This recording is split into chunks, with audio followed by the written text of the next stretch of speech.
It all started innocently enough. My son Tommy had just celebrated his 8th birthday, and among the stack of brightly wrapped presents was an unassuming small box covered in faded floral paper. It had no tag indicating the giver, and we assumed it was from one of the guests who had forgotten to label it. Inside the box was a vintage toy soldier, its paint chipped and eyes eerily lifelike. Tommy's eyes lit up with excitement as he pulled the toy from its bed of old tissue paper. It seemed harmless enough, a relic from another era, a nostalgic keepsake. I shrugged off the slight chill I felt, blaming it on the overactive air conditioner. The first night I heard faint whispers echoing through the house. I thought it was the wind or perhaps a distant television. Tommy had taken to sleeping with the toy soldier clutched in his hand, a bond formed instantaneously.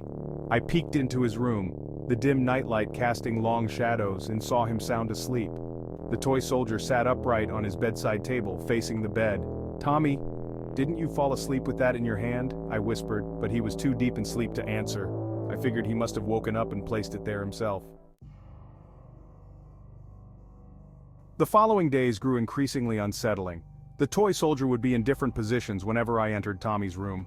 At first it was subtle, an arm raised or head tilted. But soon I found it in places Tommy couldn't have reached, like the top shelf of his closet. Tommy began whispering to the toy, having full conversations as if it were a sentient being. When I asked him about it, he said the toy soldier's name was General Reginald, and that he had fascinating stories to tell. My initial amusement turned to dread when Tommy's demeanor changed. He became withdrawn, his bright eyes now shadowed with something dark and troubling. One evening as I was tucking him in, Tommy asked me, "Mom, why did the bad men hurt General Reginald?" "Tommy, it's just a toy. It doesn't have a past," I replied, trying to reassure both him and myself. Tommy's eyes flashed with anger I had never seen before. "He's real, Mom, he's real and he's angry. They buried him alive." A cold shiver ran down my spine. Where was he getting these ideas? I gently pried the toy soldier from his grip and placed it back on the bedside table.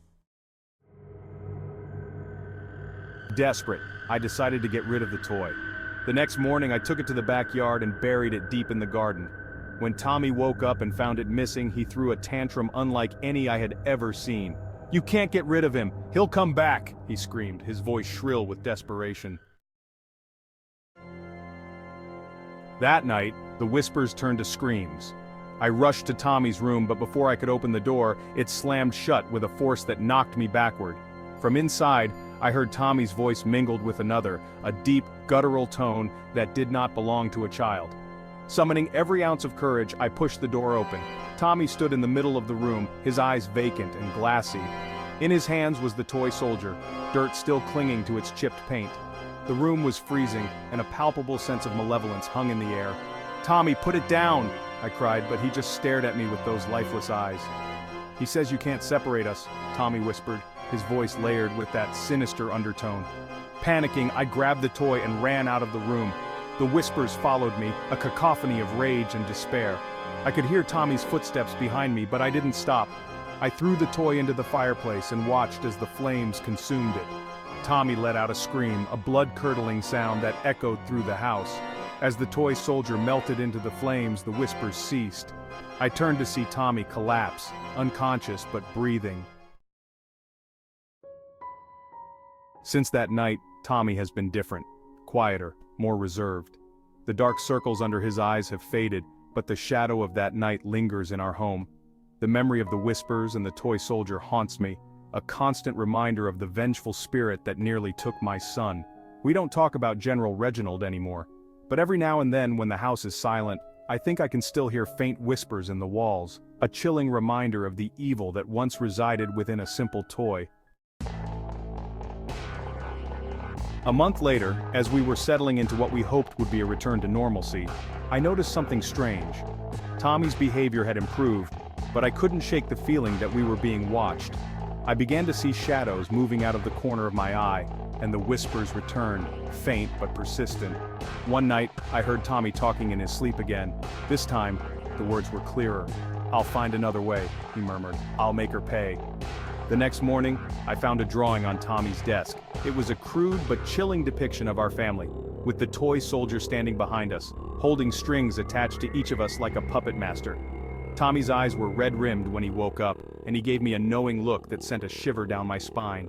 "He's not gone, Mom," he said softly. "He's still here, and he's angry." Desperate and terrified, I did the only thing I could think of. I sought out a local historian who specialized in the occult and told her our story. She listened intently, her face growing paler with each detail. "You need to return the toy to where it came from," she said. "The spirit is bound to it and won't rest until it's back where it belongs." With a heavy heart, I unearthed the remains of the toy soldier from the garden.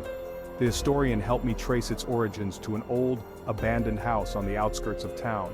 It was said to be the home of a cruel and vengeful man who had died under mysterious circumstances. We returned the toy to the house, placing it in what appeared to be a child's bedroom.